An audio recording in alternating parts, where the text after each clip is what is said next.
Welcome to your Disney-fied home away from home. May I give you the grand tour? Because there's so much you need to know about your new lodging situation that might have flown under your radar before.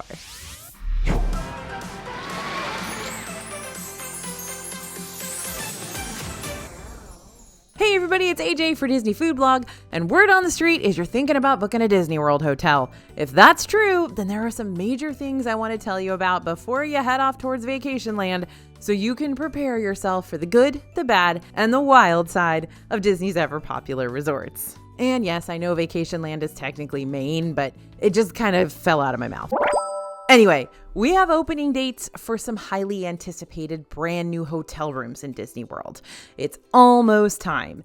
Disney Vacation Club has been hard at work creating and reimagining hotel rooms at a couple of the Disney resorts, and now we got official dates for when you can start moving into them yourselves. First off, the reimagined cabins over at Fort Wilderness will be opening on July 1st, 2024. Not too terribly long at all here. These cabins are going to be able to sleep up to 6 adults and feature a bedroom, bathroom, living room, full kitchen, and private patio. A select number of these cabins will also be dog friendly too, so you can bring Fido and Spot and all your other Rex and all your other dog names. Meanwhile, over at Polynesian Village Resort, the new Disney Vacation Club villas called Island Tower will be opening in December 2024. Island Tower will include a variety of room types that'll sleep from 2 to 9 guests, like duo studios, spacious 1 and 2 bedroom villas, and brand new 2-bedroom penthouse villas. Yes, please let me come and stay with you there. Now, if you're curious about staying in either of these new types of DVC rooms, but you're not a DVC member, don't worry. These are going to be open and available for everyone to book. But they're going to be a pretty penny if you don't have those DVC points, so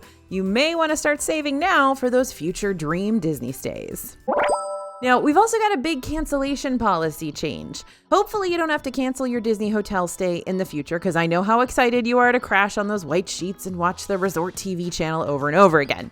However, if there's a reason you have to cancel your resort stay next year, then you need to know about these new rules that Disney's about to put in place. If you have a hotel room reservation in 2025 and you find you need to cancel it, you will need to cancel that reservation up to 8 days before your arrival date if you want to avoid a penalty. That's if you have a room-only reservation, not a vacation package. Because this is going to shift. Before 2025, you can still cancel when you're 5 days out without the penalty. But if something comes up before your 2025 trip and you can't make it, you'll need to let your Disney hotel know at least 8 days before you're set to arrive, or you could lose part of your refund for canceling. That being said, the policy for vacation packages, not changing.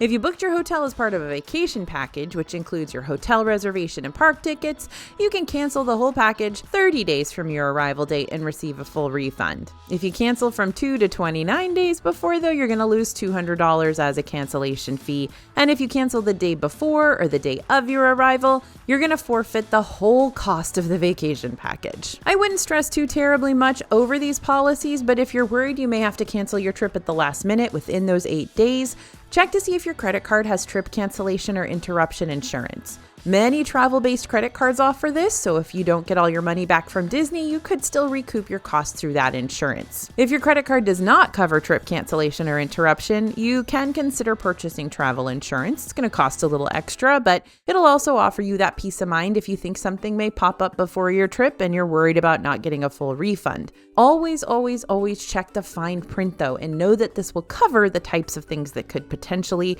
cancel your trip. So what I do when it comes to my hotel reservations is set an alarm on my calendar and on my phone if I'm close enough to that date, so that I get reminded like 3 weeks out and 2 weeks out, so that if I need to cancel that particular room or that vacation package, I give myself plenty of time to remember that cancellation deadline is coming up.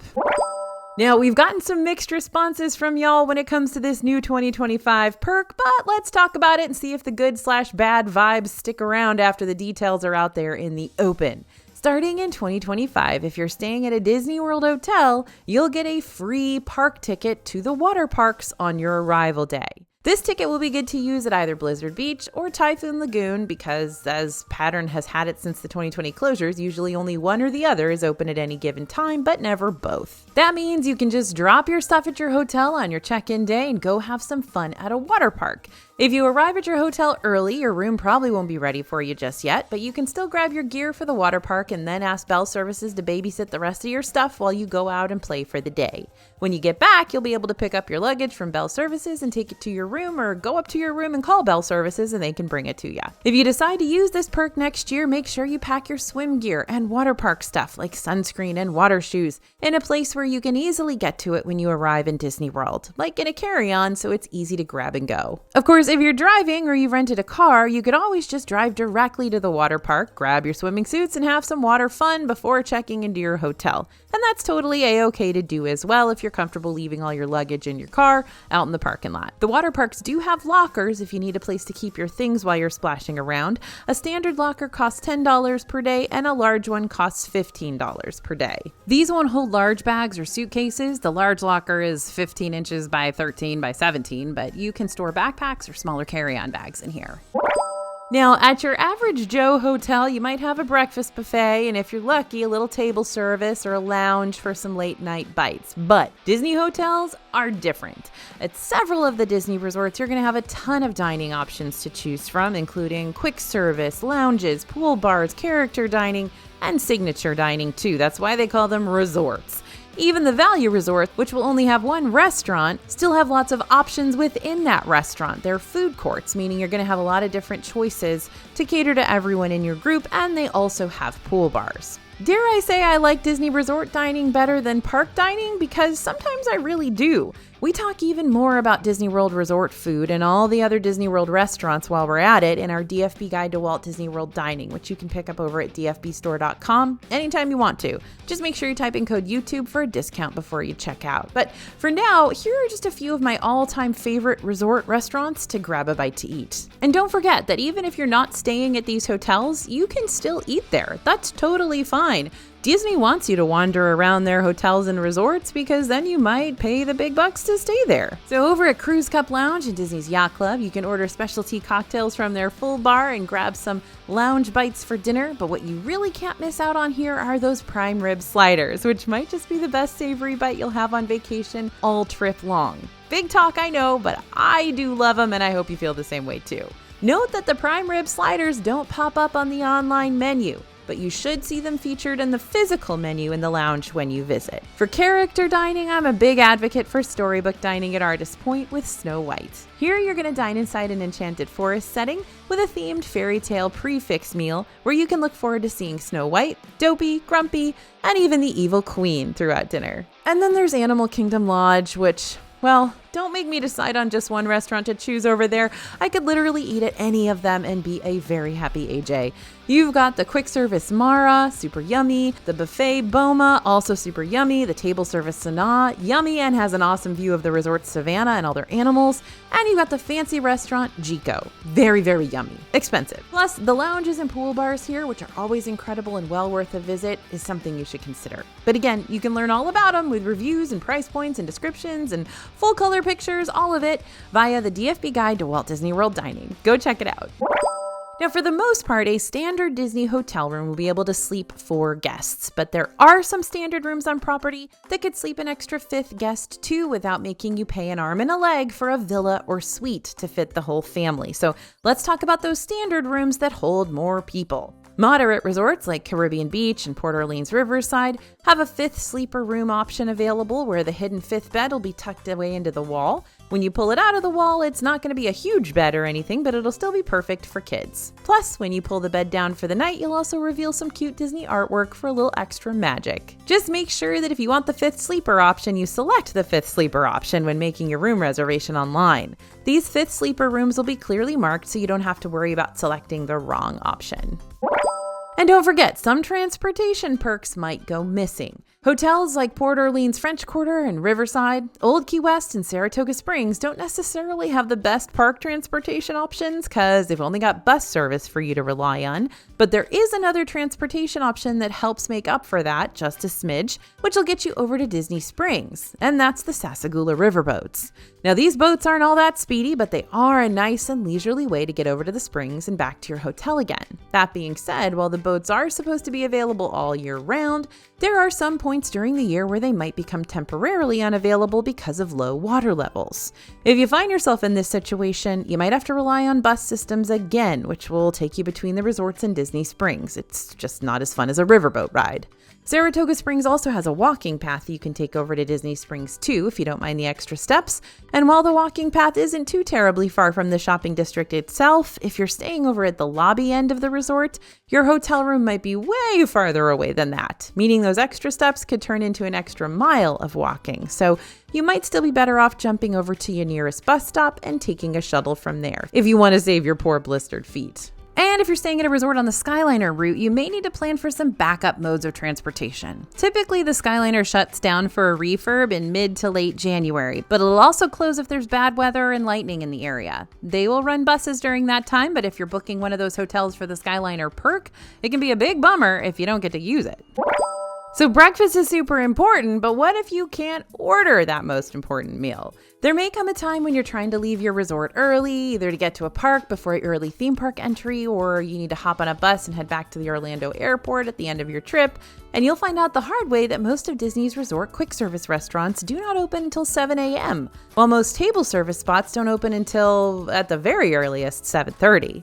Even places like Carousel Coffee at Disney's Boardwalk Inn and the food courts at the All-Star Resorts aren't open till 6:30 a.m. We've even checked to see how early hotel room service starts up there breakfast, and the earliest is still 7 a.m., even though hotel room service doesn't exist in too many places in Disney World anymore. So if you need to grab a quick bite to eat before these times, you're sort of out of luck if you didn't plan ahead, which means you need to plan ahead. You can either get something from the grab-and-go section the day before at one of the Disney quick service locations, purchase something breakfasty from the Disney gift shop. They should have some munchy things like cereals and little cartons of milk you can store in your mini fridge. Bria wants you to know she's also gotten a whole sleeve of bagels at one of the gift shops before. Or you can grab some breakfast items like granola bars or Pop-Tarts or whatever from your grocery store back home and take them with you. You can also grab breakfast items from the big box stores that are minutes away from the Disney bubble too, if you're not able to take a whole lot of snacks with you because you're packing for a plane ride. This is also when grocery delivery services, we like Kroger Delivery, can be real nifty apps to have downloaded and ready on your phone, because you can order breakfast items and get them sent straight to your hotel lobby for pickup earlier on in the week. And in case you care, my personal go-to when I'm bringing a little bit of breakfast to the parks or on the way to the airport or whatever, I love a Fig Newton. And for some reason, I don't know, I just live by these. I buy them in those packs where you can get 2 Fig Newtons in a little pack. And I just tuck that into my park bag every day, so I have it if I get really, really hungry. Now, you can absolutely fill a day at just your hotel. When I tell you that you're going to want to chisel out some time in your Disney itinerary to explore your resort, I mean it, because there's so much to see and do at these hotels, and you're paying so much money to stay there.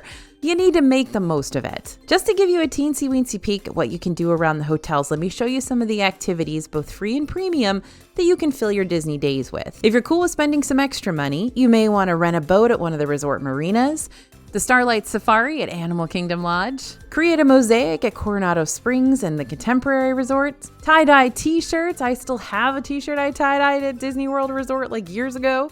Design your own Mickey and Minnie ears at Grand Floridian, go on a Segway tour at Fort Wilderness, and a ton more. If you want to participate in free hotel activities, you can hang out by the campfires at night or join in a campfire sing-along with Chip and Dale if you're at Fort Wilderness. By the way, anyone can go to that one. You don't have to be staying there.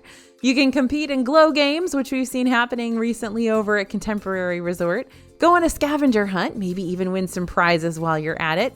Watch a movie under the stars, or maybe even shoot some hoops or practice your pickleball skills. Each resort will have something different to offer, so make sure to find that list of recreational offerings that'll be happening throughout your stay, either posted near the lobby or ask a front desk cast member about them directly, and they should be able to give you a full schedule. And here's the coolest thing about these resort offerings. Even if you're not staying as a guest at one of these hotels, you're still invited to join that fun. The only things you won't be able to do as a non-resort guest are swim in the pools, use the gyms, and go into the rooms.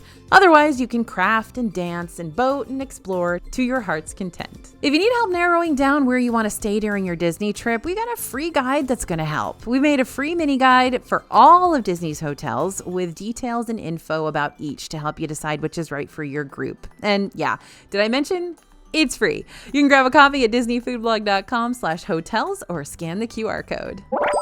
For the most part, when guests think about the monorail resorts, like the Polynesian Village, the Contemporary, Grand Floridian, they think pricey but convenient. But you know what other descriptive word you could use for these resorts? Crowded. Sure, on the one hand, you've got the pleasure of staying in a deluxe resort only a stone's throw from Main Street, USA. But on the other hand, you got a constant stream of traffic flowing by your room that's coming from the other monorail resorts and from the busiest park of all, Magic Kingdom. Because here's the thing, anyone can hop on board the monorail and take a speedy ride over to your hotel, even if they're not staying there as a resort guest. And I say this knowing that I, too, am a part of the problem, because I love hopping on the monorail either in the middle of my Magic Kingdom day or at the end of the day to grab a bite to eat from one of those deluxe resorts. While you can't argue the convenience, the constant traffic might not be your idea of tranquility.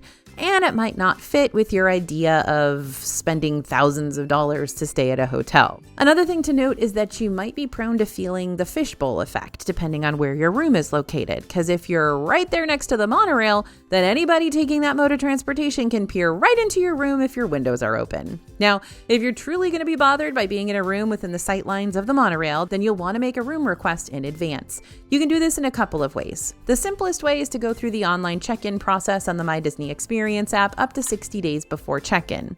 But if you'd rather speak with someone in person about your request, call the Disney Resort Hotel Reservations hotline directly. It's 407-934-7639. Doing this in advance will give Disney a better chance at accommodating your request, though it may not always be guaranteed. So what do you do if you decide the monorail resorts aren't the right fit for you, yet you still want to be close to the Magic Kingdom? Well, it might be time for you to step foot in the wilderness. Both Fort Wilderness and Wilderness Lodge are still within the Magic Kingdom resort area, but they don't have the monorail at their disposal. Instead, you're free to take a bus over to the park, or you can board a water taxi to take you over instead, which again, boats are a lot more fun in my opinion, even if they're not necessarily the fastest. So these wilderness resorts may not be within walking distance to Magic Kingdom like the monorail resorts are, but you'll find there to be a whole lot less foot traffic there and a whole lot more peaceful/secluded vibe too.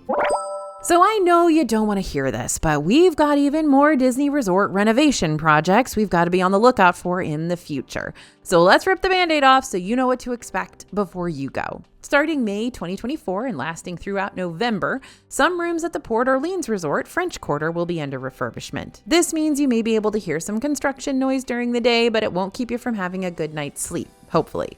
From July 1st through July 31st, the world premiere food court at Disney's All-Star Movies Resort is going to be undergoing refurbishments, but even though the dining area is going to be receiving a facelift, you can still use the My Disney Experience app to order food and drinks from the restaurant, but it's not going to be nearly as convenient as it was before. Bay Lake Tower at Disney's Contemporary Resort is set to undergo a year-long refurbishment, September 2024 until the following September. Not only is this refurb going to limit room availability, but those typical Bay Lake routes may not be open during that major remodel, so factor in some extra travel time in your daily schedule. And here's the big one that you're still going to hear me warning you about until it finally happens, and then I'm still going to keep on warning you about it. From January 2025 to June 2025, say it with me, Stormalong Bay and Shipwreck Pool will be closed at Disney's Yacht and Beach Club resorts. This closure is due to routine maintenance, so it stinks, but I also understand that we don't want our dear lovely Stormalong Bay getting all gross from neglect, so I'm glad it's getting some TLC.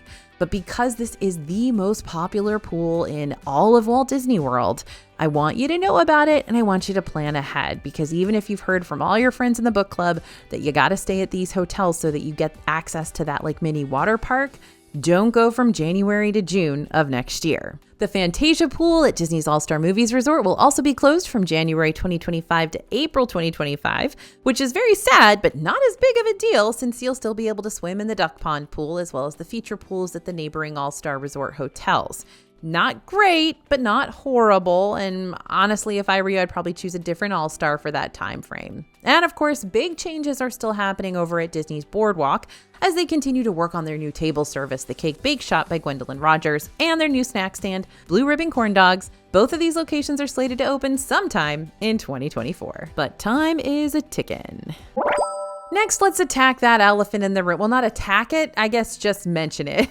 And that's that resort perks aren't what they used to be. Once upon a time, Extra Magic Hours was this combined hotel benefit available for all Disney World hotel guests, where you'd either get extra time in one of the parks in the morning or extra time in one of the parks at night. But after the pandemic, this resort benefit morphed into not simply one benefit, but two separate ones that not everybody gets. Nowadays, all Disney Resort guests are able to use early theme park entry, which is going to get you into any park on any day, 30 minutes before the general public is allowed to enter. This is nice because the morning perk is available literally all the time now, but it's also very sad because we now have less early morning time when we used to have an hour in the parks before they opened to everyone else. In the case of extended evening hours, however, the benefits still look similar to what we had before. Select nights, select parks, up to 2 hours of extra time. The catch, you have to be staying in a deluxe resort to use that perk, and that's expensive, y'all. If you are planning on staying at a deluxe resort during your upcoming trip, be sure to check the Disney World calendar on the Disney World website or My Disney Experience app so you can coordinate your stay with those extended evening hours, because they are not as often as you'd think. It's usually like once a week per park, so if you don't happen to be there, you're not going to get access to it, and it's going to be a waste of your big bucks on that deluxe resort. But if you don't want to spend $500 plus on a room per night for the extended evening hours, but still want those perks, the Walt Disney World Swan and Dolphin hotels let you cheat a little bit. Although the Swan and Dolphin are right there in the heart of Disney, they are Marriott owned and not Disney owned. And yet, because they partner with Disney, you can still get many of the same deluxe resort benefits here at a more moderate price point sometimes. Plus, if you're a Marriott Bonvoy member, which is a free loyalty rewards program you can join at any time, you can actually use those rewards points that you've collected from other Marriott stays toward your future Swan and Dolphin stay and help cut down the price point again. It's also not a bad idea to look into those hard ticket after hours events when they're available for purchase too. After hours tickets can be purchased by anyone regardless of hotel status and will allow guests to hang in the parks after they close for an extra 3 hours. Just don't forget that these after hours events are not regular day tickets, so you'll only be able to enter the parks with just the event ticket alone toward the evening. You'll be able to enter the parks with just your event ticket an hour or two before the event officially kicks off. But make sure you check the Disney World website directly so you know those specific entry times before you go and you don't miss out on any of the time you could have in the parks. Okay, this is a weird one, but resorts can kind of feel like college campuses. I remember my college touring days, and in the end, there were some universities I really fell in love with that I didn't end up picking because they were so spread out, and I knew I'd get lost or run late for everything because I'd end up having one class in one building and a whole other class in a complete opposite end of the campus, so I chose a campus that was more compact and easier to get around, and I have the degree to show for it. But that's why some of those more spread out Disney World resorts can also be a big turnoff for me. Resorts like Caribbean Beach, Coronado Springs, Old Key West, Port Orleans Riverside, Saratoga Springs, they are so sprawling, made up of dozens of buildings spread across large areas and winding trails. So if your building is far from the main lobby, it can make for a very long, sometimes confusing walk to and from your room, especially late at night or once you're really, really tired. This same issue can crop up regarding pools too. If your room is far from the main pool area, you may have a long walk back to your room when you're soaking wet. And don't even get me started when it comes to the internal bus loops, because these resorts can be so massive. The big resorts have multiple bus stops so they can help guests cut down on their walks by dropping them off closer to their rooms. And that's great. But when you're pretty new to the hotel itself, then these internal bus loops can be confusing and take a while before they make the complete wraparound too. So you gotta add extra time to your travel plans. Now, I'm not saying to not stay at these hotels because they're still pretty epic and have a lot of cool offerings, and they're also usually cheaper. But you're going to want to prepare for just how big these hotels really are. Look at a map of the hotel you want to stay at and figure out which area of room is within a comfortable walking distance to the things that are most important to you. Is it the lobby? Is it the buses? Is it the pools? Is it the food? Then after booking, contact the hotel and make a room request. While this can't always be granted, often Disney will do their best to acquiesce. Note, if you're planning on booking through a travel agent, you can also likely make a room request through them. Look into whether the hotel you're staying in has an internal bus route that travels through the resort grounds. If you go in this direction, be sure to build in extra time to your schedule for all those wait times. Now, if you want to stay in a Disney hotel that's a little more compact, not small per se, but just easier to get around than those more spread out hotels, then you might want to look into booking a place like Port Orleans French Quarter or Wilderness Lodge, or if you're okay with getting real bougie, maybe Grand Floridian, although they do have external buildings as well. These resorts tend to be a bit easier to get around in, while they don't totally escape the internal bus loops because they might end up sharing a bus route with one of their neighboring resorts, all the amenities aren't going to be too terribly far away from whatever room you're in. Looking for something cheaper? The Good Neighbor hotels in the Disney Springs area, like Holiday Inn and Drury Plaza, also keep all their amenities and rooms in the same building, so you don't have to worry about walking an extra mile to get to pools or the front desk or the dining areas. Okay, AJ the Soda Goblin has returned for more refillable mug tips. I may have a slight obsession with Diet Coke, but I also know that some of y'all are on my side here, and you too are a part of my merry band of soda goblins who seek out as many soda stations as you can find wherever you go. This is why we're friends. And that's why if you invest in a resort refillable mug, which gives you free refills at participating resort quick service locations, then you're going to want to take that thing to any of the hotels you go to, even if it's not your own hotel. Because the only way to get your money's worth out of that $22 refillable mug is to fill it up all the time. You don't have to be a resort guest to be eligible for a mug purchase, by the way. Anyone's allowed to buy them and use them, even if you're just using them for your hotel hopping day. But just keep in mind that these refillable mugs can't be refilled at the parks. You can take them with you to the parks, no problem, but you can only use the free refill benefit at the resorts only. That's why I like to start my day filling up my mug and then take it onto the park with me. Does the drink last very long? No, not most of the time. But I can then use my cup to refill at water stations throughout that park and stay hydrated the right way. Now, I'm going to revisit Swan and Dolphin really quickly here because they have something the resorts are missing. If you're looking for a nice date night, but you know your kids aren't going to be so keen to sit through a fancy meal, Swan and Dolphin can help out with that. Camp Dolphin is a childcare service available to kids ages 5 to 12 years old and includes nightly themed activities and videos and arcade games and arts and crafts and Disney movies galore. How much you pay for this childcare service all depends on how long you need it for, but typically 2 hours of childcare is about $60. That being said, if you choose the all-inclusive option from 4 to 11 p.m., expect that price to double. At this time, childcare services are only available for those staying at the Swan and Dolphin or their newish Swan Reserve hotel nearby. But you can still drop the kiddos off and spend some time over in the neighboring Epcot Resort area if you so desire. For more info and to make Camp Dolphin reservations, you can check out the Camp Dolphin page on the Swan and Dolphin website. But that's not all you're going to find at the Swan and Dolphin, and not at Disney's hotels. The Swan and Dolphin also have full room service. You can currently only find room service at the Grand Floridian. No other Disney hotels have brought it back post-COVID. So if you're looking for breakfast in bed and you don't want to splurge on Disney's most expensive hotel, opt for a stay at the Swan and Dolphin. So last year, Disney started introducing the Hey Disney AI assistants into their hotel rooms. Basically, Hey Disney is an Alexa device. And by the way, someone in the comments asked why I always spell it out. It's because I don't want to activate your devices at home. But instead of telling you when your Amazon shipments have arrived to your front door, it'll help you out with Disney resorts, like extra towel requests or park hour information, and even things to entertain the kids. Make sure to check your Hey Disney device each morning. You might find that you get special messages from some of your favorite Disney friends throughout your visit too. Another fun feature on the Hey Disney device though is the character alarm option. You can ask, "Hey Disney, set an alarm," and your device will ask you what time. Then you can give them a time for whenever you plan on waking up from a nap or waking up in the morning to prepare for those virtual cue drops or whatever you need an alarm for, really. And then when your alarm goes off, one of the Disney characters will jump in and alert you. It's a fun way to wake up and start the day, right? Well, mostly, here's the thing. The alarm characters seem to be randomized. So if it's like Mickey or Minnie waking you up, that isn't too bad. But if it's someone like aggressive, like Animal from the Muppets, then you might start off your day with a panic attack. I'm just warning you. Even when you schedule wake-up calls the old-fashioned way via the resort phones, that shrill ring in the morning can feel like the jaws of life jolting your heart awake. So while the character calls can be a lot of fun, you may still want to stick with your nice, calm cell phone alarm that you're used to if you don't think one of the Muppets screaming for you to wake up, is going to bode well with the whole group.